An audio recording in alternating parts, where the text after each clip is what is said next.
What's up, YouTube? This will be a quick one. So, over the early mornings of yesterday, of Halloween night and on into Tuesday morning, Takeoff of the Migos was killed in Houston. So here's the story, from what I gathered, from what's been reported, and just from people, from sources. Quavo was in a dice game, which, you know, they're notorious for, you know, having high stakes dice games in hoods or wherever they hanging out. They actually weren't in the hood, or they weren't in any. They were in a public place in downtown Houston with a lot of people. But Quavo was playing a dice game. He was starting to get down in the dice game. He was getting a little upset, a little rowdy, and a little combative with the people that were around. That's normal in a dice game, especially when you're dealing with the high stakes that they deal with. They start dealing in the tens and twenties of thousands of dollars, but it wasn't really much money for Quavo. And Takeoff was literally an innocent bystander, just with his group mate and his family, actually. Their family. And a commotion break out. They get to fighting and arguing with certain people that's affiliated in Houston, big people. And shots start ringing out. By most accounts and by witnesses, the shots start ringing out from the people that were with Quavo and Takeoff. Either their security or just hired gun or whoever it was. And that person, it couldn't have been security because that person was shooting erratic, and their bullet struck Takeoff. And by most accounts, he fell from those first bullets that were struck, the first bullets that were shot, that were from guns of people that were with him. And then there was a return fire, and they say that Takeoff was hit again in that return fire, but he was already down and probably on his way to being deceased, and he was pronounced dead on the scene. That's the story. I was going to put some of the aftermath video up. I may put some of that up still, but it's tough to watch, man. And here's the thing, man. Let me be very clear, man. I don't want to preach to nobody. I don't want to stand on a soapbox. This is going to be a quick video, or quick as I can make it. But I want to say that there's been more young, famous, or not even famous, just rappers who get into a substantial amount of money, fame, and notoriety, who have been murdered, been killed in the past 3 to 5 years. It's like people who have created and generated generational wealth, who escape impoverished backgrounds and in tough situations to get killed at being the height and the pinnacle of success. KRS-One said, which is a rapper probably nobody remember, he's actually before my time, but he said, watch what you say because you attract it.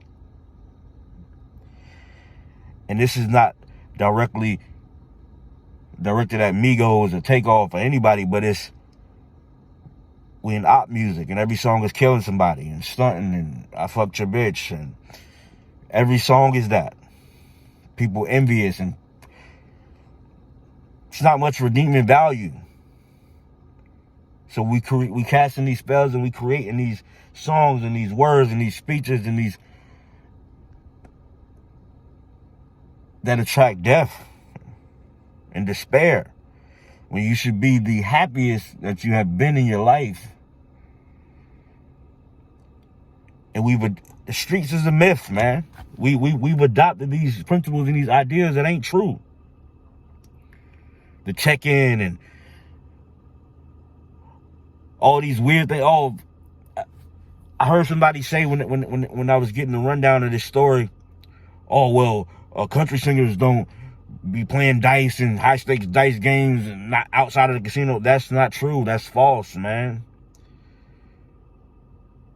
Yeah, these wealthy white entertainers or singers or just white wealthy people, they do have high stake card games, impromptu places. Yes, they do have high stake games, even silly high stake hacky sack games. They do the same thing. We are not different from them.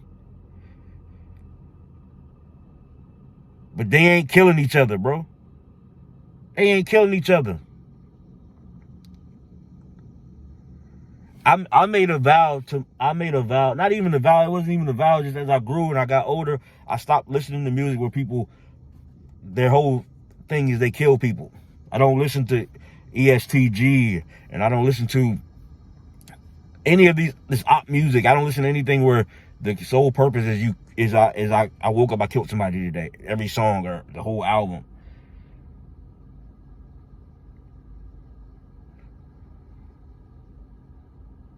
When is it gonna stop, man?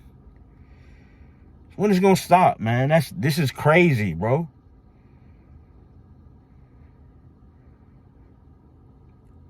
This, if we haven't had a wake-up call yet, this should be the one, because not only is Takeoff the most unassuming member of Migos or of any rock collective, probably,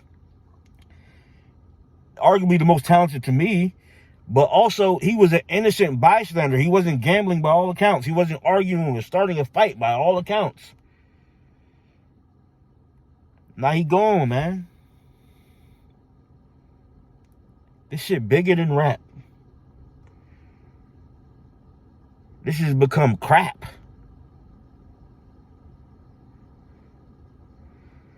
But watch what you say, because you attract it. The laws of attraction, your thoughts become things. You speak it, and so shall it be. No matter what you believe in the Bible, they speak of the power of the tongue. Jesus walked and spoke to the bush and walked into the temple, came out of the temple. When he came back, the bush was withered and gone, because he spoke it. And I'm not even a religious person. I'm just giving you an example of how these principles are somewhat universal. Let's cut out the op music now, bro. Man, I don't know, man. I don't know, man. But as soon as you get done doing that, whatever it is that you're doing, holler at me. I'll be in the bathroom, boo-booing. Minding my damn business, man. Shout out to everybody, anybody if you spot me anything new or somebody, like and subscribe to the YouTube. I hope this don't fall on deaf ears. Rest in peace to Takeoff. My condolences to his family and his fans. I spoke when Dolph passed that you don't have to be a fan to have condolences or to mourn someone. So it's not unimportant if I was a fan of Migos or Takeoff. I felt like he was the most talented of the three, and he is like the pioneer of the sound. And now he gone. Long live though.